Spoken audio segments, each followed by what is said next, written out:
Good afternoon, CFM. This is Coach Matt with our Wednesday workout. Let's begin today with one cycle through 30 calories on your choice, row, bike, or ski, 24 for the ladies.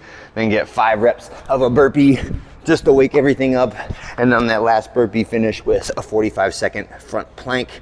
When you finish with your planking, we're going into a barbell complex with some clean drills. So we're gonna go 2 rounds through, practice the clean lift off, and then a pull, then a high pull, then a tall clean, and we're gonna throw in some jerks just because, okay?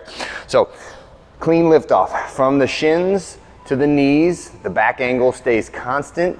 I'm dragging that bar up my shins, and if you notice, the angle of my shins in the setup position is forward with the weight is on the balls of my feet.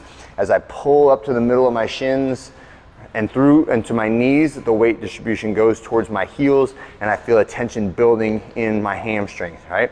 The next one is the clean pull, so that is jump, shrug with elbows straight. A lot of times when I see people do the clean pull, they have their arms loose, right? Which is, it's not the worst thing in the world because your arms aren't engaged, but the specific thing we want you to feel on the clean pull is the transfer of momentum from your hips through your core and your shoulders all the way to the bar. And the best way to feel that is to remove any energy leaks that we can, right? And an energy leak would be when my arms are kind of loose and noodly. So I'm trying to flex my triceps, keep that bar tight to my body, jump, shrug. It should be a tight movement, and you should feel a direct transfer of momentum from your hips to the bar.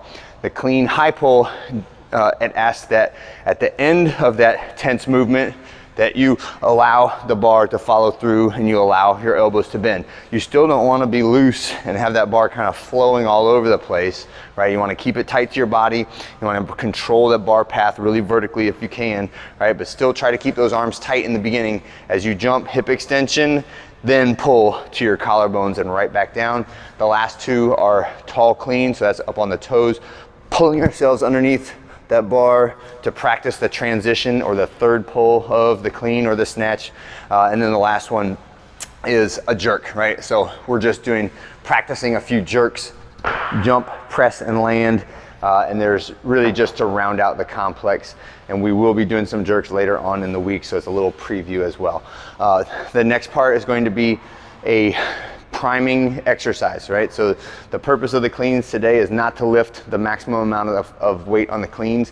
The purpose of the cleans is to prime the nervous system, to work on being explosive, get all of the core, the hips, the glutes, the hamstrings, all of it firing together. So we're using the clean as a warm-up exercise for the deadlifts that are gonna get slower and heavier as we go through the workout, right? So 4 sets of 3 every minute on the minute, somewhere in that 50 to 70% of your 1 rep max. I would definitely say start off lighter, make these really crisp, make them good technique, right? We don't want to go anywhere near a failure or a threshold set today, but power clean will start from the floor, jump, catch at the shoulders and stand tall, and we're just doing 3 touch and go reps and then stop and rest. When we finish with the cleans, then we can go into the deadlift. So again, that's only going to take us not 6 minutes, right? So every 90 seconds, we're going to do a new set of cleans.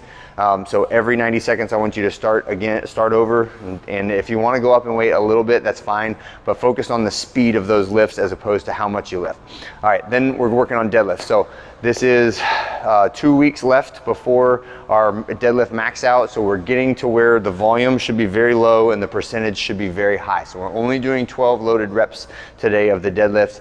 If you want to do an intermediate set or 2 of warm up before you get to your first set of 3, that's fine. But that first set of 3 reps of the deadlift should be 80+%. And I would love it if you capped out at 90+%, right? So think that's the spread, and you can spread that out as evenly or asymmetrically as you want to. If you want to go right for 90% and do all 4 sets at 90%, that would be an extremely tough way to do it.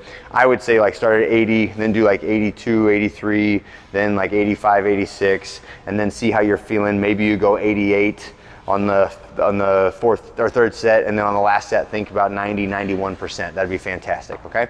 But heavy deadlifts, resting as much as you need in between lifts, and then when you're done with your deadlifts, you can go outside, either take a stopwatch or one of the portable clocks, and we're doing it every minute on the minute outdoor workout with sled sprints, kettlebells, and some jumps, okay? So the EMOM is gonna work with a sled sprint, so you're going to do Minute number 1, you're gonna do a sled sprint. So a single length across the parking lot and nothing else, right? 2 plates, 1 plate is the prescribed weight. So it should be something you can do very fast and then recover from. And I would recommend that I put my kettlebell on the end of the parking lot that I'm going to arrive at when I finish my sled push.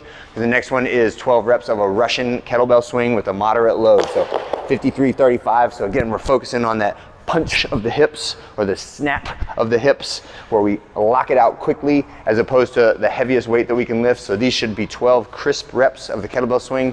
Won't take too much time, then set it down and rest. And then the last thing is 12 reps of a broad jump. So again, I would start the broad jump and then maybe jump 6 reps out, 6 reps back, so I land right back where my sled is. But broad jump does not need to be rebounding, right? It just needs to be a jump, a land in control. So I'm not jumping so far that I stumble or stutter step. I just want to jump, land, absorb the force of that landing, stabilize, stand tall, reset, and do it again, all right? 12 reps of that broad jump.